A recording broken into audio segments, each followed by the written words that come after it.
thank you for joining us. We just had the 2026 real estate housing forecast. Oh, yeah. I got to be honest.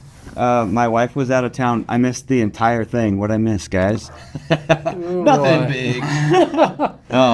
Yeah, I mean, they made some interesting predictions. Now, I want to qualify this real quick. The forecast, and Bert, we were just talking about this earlier. The forecast is just that. It's a forecast. It's a guess. Nobody has a crystal ball. They're going off of the data that they have from the past, from the last year, and what they think will happen going forward from there. They're pretty regularly not spot on. Like 2021, I think they forecast something like 9% or 10% appreciation, and then it was somewhere between 24 and 29%.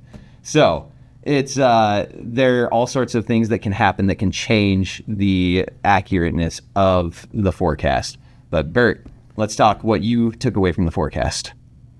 Exactly that. I think they should call it a look back, a year in review, rather than forecast, maybe. Yeah. Would be a good idea. Because you can never really predict the future. And I think what they like to do is err on the side of caution, which I get, right? I mean, you don't want to overpromise. Everyone wants to underpromise and overdeliver. Right. And I think, what was his name? The older gentleman? James Woods. That James Woods. He's from the Gardner. Yeah. Really, really sharp guy, but really conservative, which is good. And so from what I took away from a lot of the data is probably an underestimate, which who knows. But I think it was pretty conservative. I don't know, DJ, what are your thoughts on some of that? I think it was pretty conservative too. They're calling for, what did they, they're expecting relatively small. They basically called for home prices to stay flat this year. I mean, last year in 2025, we had higher rates than we're likely going to have this year, and we still had 2% appreciation, which it's still below our historic average here, but it's not nothing. And that was Salt Lake, right? Yeah. Utah wasn't Utah County. overall. I think it was higher. Yeah, Salt Lake County. And I mean, when our median home price is so high, 2% is like $10,000 to $12,000 in equity in that year. So it's not it's not a ton, but it's not nothing. So, yeah. Yep, exactly. I think, if I remember correctly, there was like a statistic in there about how home sales for single-family homes was up a little bit. I don't know. Yeah. Yes, and condos and townhomes were down just a little bit. My takeaway from that, as a guy who doesn't know too much about lending, I'm not really a stats guy, but my takeaway, what that sounds like, is maybe first-time home buyers are down, whereas people, life's gonna life, and if families are growing and they need to get into a single-family home, and if they got one of those 2-1 buy-down products or something from a couple years ago, they're going to be paying the same rate anyway. So maybe we're seeing a little dip in first-time home buyers, and potentially an opportunity for discounts on first-time home buyers as far as price, even though the rate's going to sting. Yeah, well, and that's actually something that they addressed too. First-time home buyers hit an all-time low as far as percentage. So they are only 21% of buyers. At its peak, they were 50% of home buyers. So, what do you see as an opportunity there? That we need, education maybe. Yeah. Because actually, first-time home buyers can buy. I think maybe, again, it goes back to what we talked about before. Maybe they're afraid. Maybe they're not fully educated that you don't need a down payment. You don't need 20% down. Mm-hmm. There's a lot of options where you even get money back at closing. Yeah. So I think education is a big part of that. The other part that was a little bit weird was first-time home buyers are buying, but they're all women. Mm-hmm. Yeah, they're younger women. That was a significantly higher portion. That was odd. Yeah, I pulled out the statistics from 2025. 25% of first-time home buyers were single women. Yeah. Versus 10% single men. So dudes were slacking, but that kind of tracks with everything else we're hearing societally about like young men just kind of falling behind. But you're right. Like it's an interesting, the change in composition of first time home buyers. Yeah. To me also, I know it's a scary move, and but it seems like there's an opportunity there. Sometimes when everybody else is zigging and you zag, that's kind of the opportunity for growth as I see it. If condos and townhome sales are down this year and first-time home buyers are down this year, and if and when rates come down again, you're going to be glad you got in when you did and have that kind of equity to move into a single family home down the line if and when life Well, and requires that. one of the stats I thought was interesting was the median down payment. So for second time or like not first time home sellers, and when they're buying their next home, their median down payment was something like 23 or 26%, largely because a lot of these people bought their homes before 2020. And so they have massive equity that they gained during those times. Median down payment for first time home buyers was 10%, but a lot of that, they talked about how a lot of that is gift funds from like parents, grandparents, that kind of stuff. So there are plenty of programs where you can, like FHA is 3.5% down. You can do a 3% conventional first-time home buyer, right? Or Utah Housing with 0. Yeah, or even more. Yeah, there's a new one. We've done a few, and it's a unique program, but you can't do it on a condo or a townhome, but you can put solar panels on your home, and they'll pay for your down payment and your solar panels, and it's a pretty unique program. But that's just... I closed one yesterday. Did you? Yeah. Yeah. So, yeah. Is it? You don't have to be first time home, but They actually got they got money back at closing. They got their earnest money back. well, that's awesome. Well, they put money into a checking account for you for the down payment. They create the accounts. Yeah. Really a neat program. But, and I think there's a reason for that. And this was another bullet point that maybe they touched on was and this blew me away. I don't know why I haven't heard it before. 20% of Utah's GDP was from real estate. So 20%. So what that means is Utah in general is highly incentivized to protect the real estate market. Yeah. And so Traditionally, our legislature is pretty real estate positive. that's 20% of it. So they have to be. So if you think about that, let's say California, let's say the Bay Area, prices are going down drastically, or parts of Texas or Alabama, whatever it may be.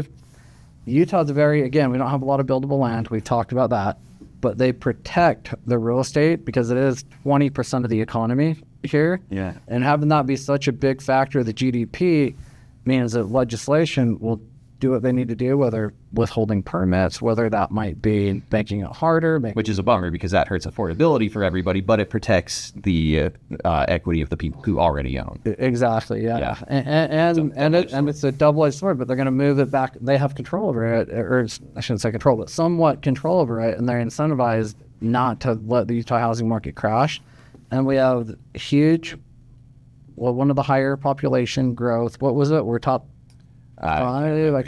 But Utah has a young population, so we're the youngest in the country. In the country. Yeah, something about Utah having a lot of kids. I don't know.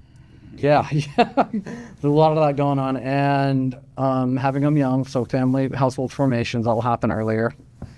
And when you put all that together, and then you put in 20% of Utah's wealth being in the real estate market, it makes sense why a lot of people all over the world, even all over the country, are buying Utah real estate right now. Yeah. Not to mention the Olympics coming and every other factor. So I think it'd be pretty hard to mess up if you buy a home, I guess. However that would be. Yeah, my gut feeling is we've seen the worst of the rebound from the hyper inflation basically in housing costs that happened because of the 2 3/4 rates that happened after COVID.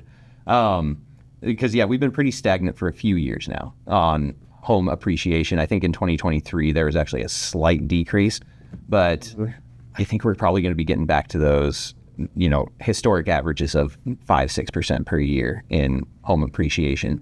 And that's a healthy place. It sucks that home housing is so expensive right now, but that actually kind of goes naturally into, I know you wanted to talk about equity, the average, net worth, average net worth. Oh man, I don't want to beat a dead horse, but they brought it up, and it is a real stat that I think it's 40 times, or homeowners will have 40 times the net worth than a renter. Yeah. And I think and that accelerated after COVID. Yeah, I think it's gonna be more than that now. But again, the reason for it is because you can leverage an asset. You can put a small amount of money down. You don't have to put 20% down. You don't have to buy the asset in cash, and then you can let that full asset, so $200,000, $300,000 to $500,000, appreciate even at 2% appreciation, Yeah. right? Let's $500,000 house, you get $10,000 a year on. You could have put $10,000 down. And let's say you didn't put any money down. Yeah. Maybe you put $3,000 earnest money down. Yeah. And that is a thing that people are doing right now. And maybe your payment will be a little bit high and uncomfortable, but it's forced savings.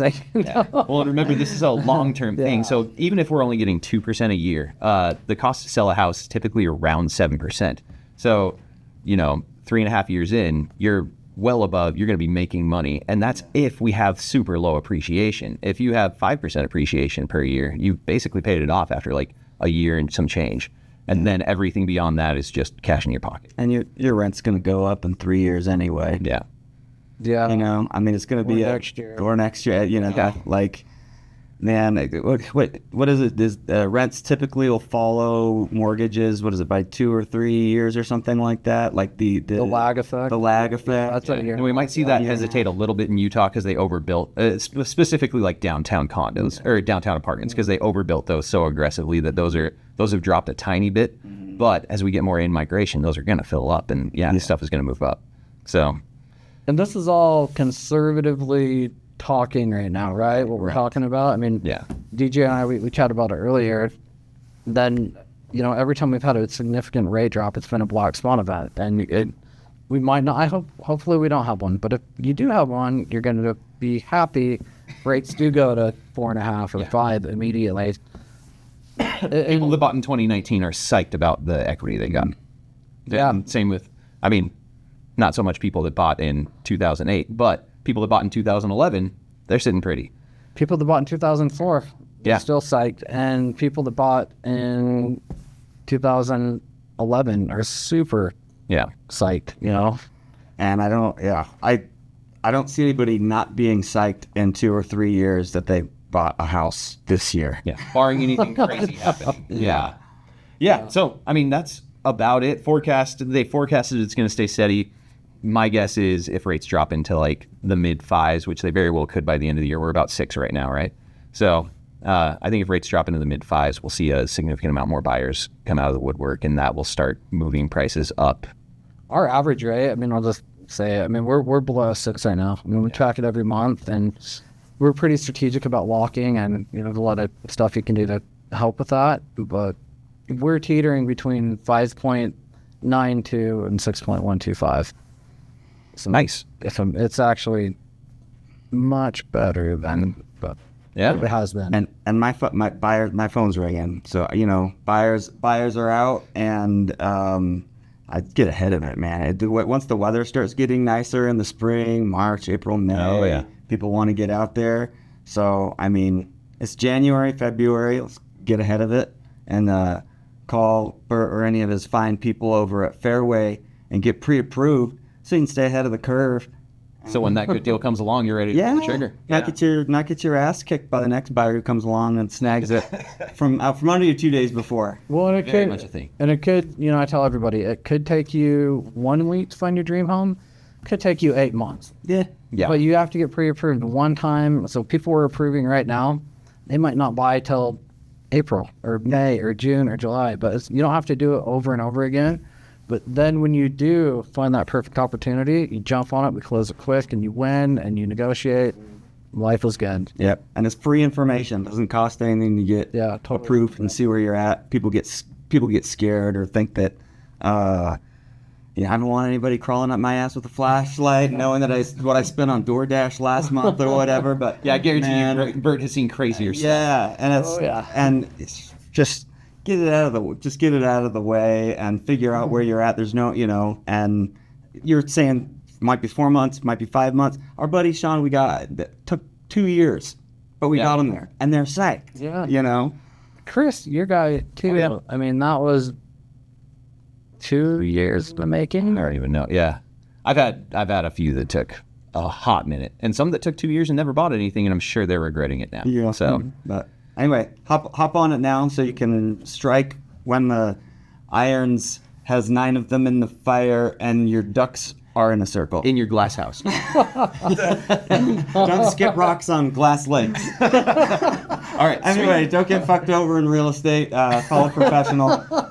Thanks for joining us, Bert. That's Joel's tagline now. Oh yeah.